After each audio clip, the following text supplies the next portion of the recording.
अब आते हैं हम लोग रूल्स पे। रूल्स क्या करता है, कॉन्फ़िगरेटर रूल्स।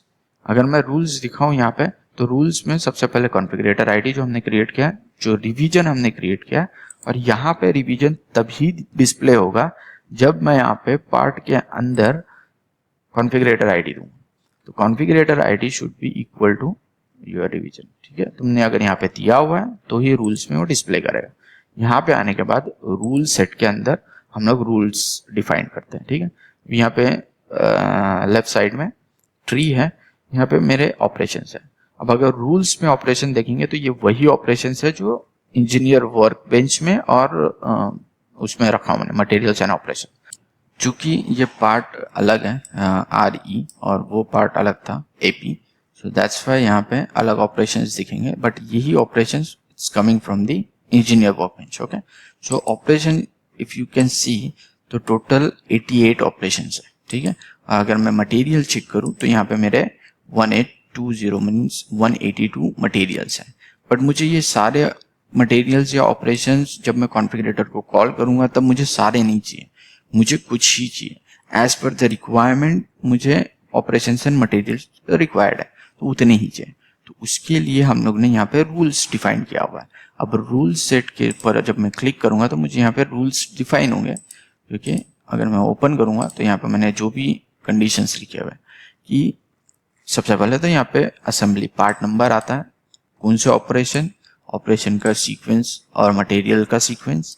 देन यहाँ पे एक और चीज आती है कि कंपोनेंट व्हेन, कि मुझे ये कब शो करना है और कब नहीं शो करना है। ठीक है, तो एज पर दी रिक्वायरमेंट मैं ये करता हूँ। जैसे कि मेरे स्टार्टिंग के कुछ चीजें है ना वो कंपलसरी है, तो मैंने उनके ऊपर कोई रूल्स नहीं लिखा हूँ, बट मैंने एक्सप्रेशन किया हूँ कि मुझे ये चीज कंडीशन जो है ना ये ऑलवेज एग्जीक्यूट होना चाहिए, और उसके अंदर जो मैं कोड लिख रहा हूँ वो कोड हमेशा कैलकुलेट होना चाहिए।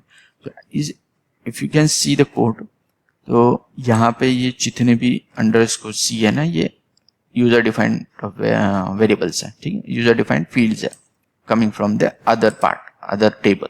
तो मैंने वहां से फेच करके एज पर माई कैलकुलेशन मैंने क्वांटिटी सेट किया, और क्वांटिटी मैंने सेट किया कोड मटेरियल के अंदर।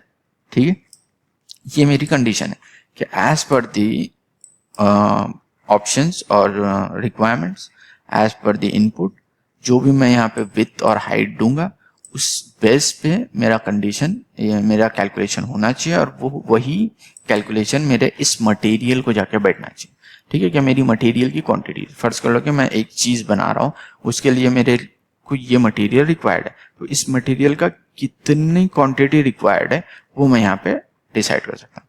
इसके अलावा मैं ये भी डिसाइड कर सकता हूँ कि ये मटेरियल का जो पार्ट का जो प्राइस है ना वो प्राइस भी जाके सेट हो जाए। ठीक है, ये मैं ऑलरेडी कर रहा हूँ लेकिन BPM के थ्रू कर रहा हूँ, तो वो हम बाद में देखेंगे, क्योंकि यहाँ से मैं करूँगा तो थोड़ा सा स्लो हो जाता है।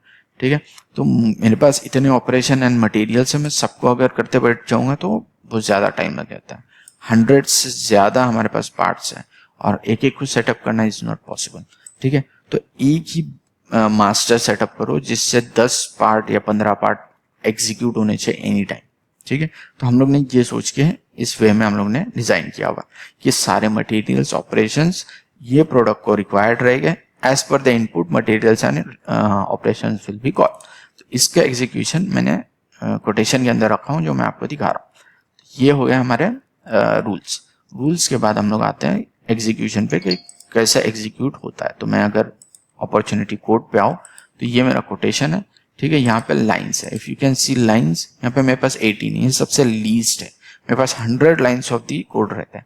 अब जो एग्जीक्यूशन ऑफ प्रोडक्ट कॉन्फ़िगरेटर है ना वो क्या बोलता है, तुमको लाइन बाय लाइन एक्शन के अंदर जाके, कोड लाइन के अंदर जाके मैन्युफैक्चरिंग गेट डिटेल के अंदर गेट डिटेल करना रहेगा। जब मैं इस पे क्लिक करूंगा ना तभी वो मैन्युफैक्चरिंग प्रोडक्ट कॉन्फ़िगरेटर को कॉल करेगा।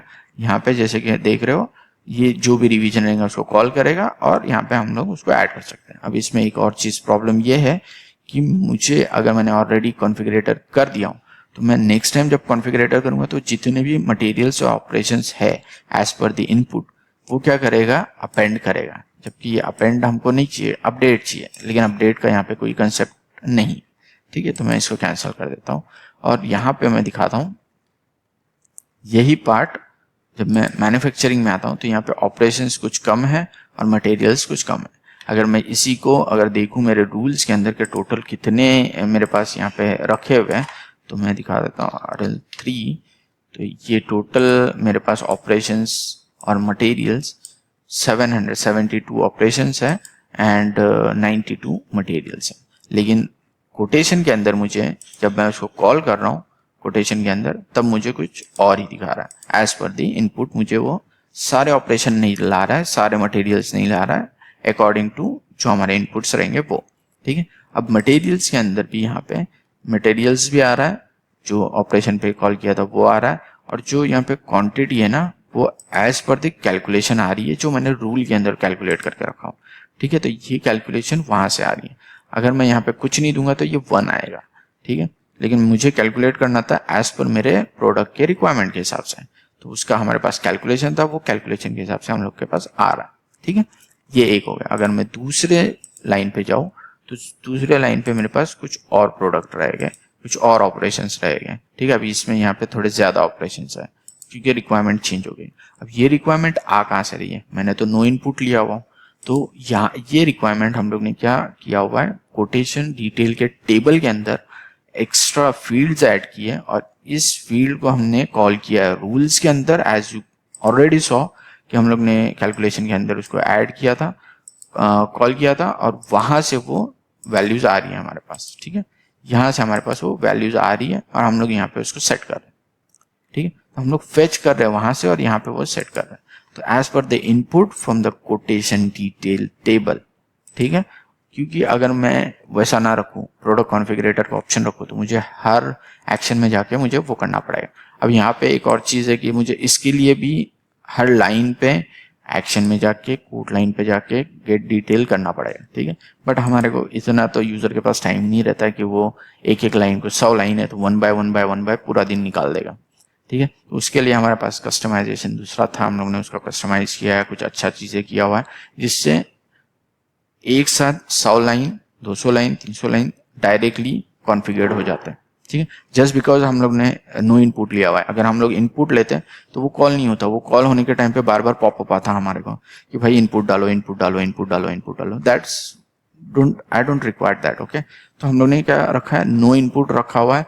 सारे जो हमारे इनपुट्स है वो हम लोग ने टेबल में डाला है और ये टेबल को हम लोग ने डायरेक्ट रूल्स में कॉल किया है। might be the best solution for you also, you can apply for this। ठीक है, ये सॉल्यूशन एक्चुअली में तो इपिकोर का नहीं है, बट हम लोग ने मैंने तुम्हारे को बता दिया हूँ, तो you can use for your if you are using the product configurator you can use this solution. Okay, I hope you understood this one. Okay, thank you so much.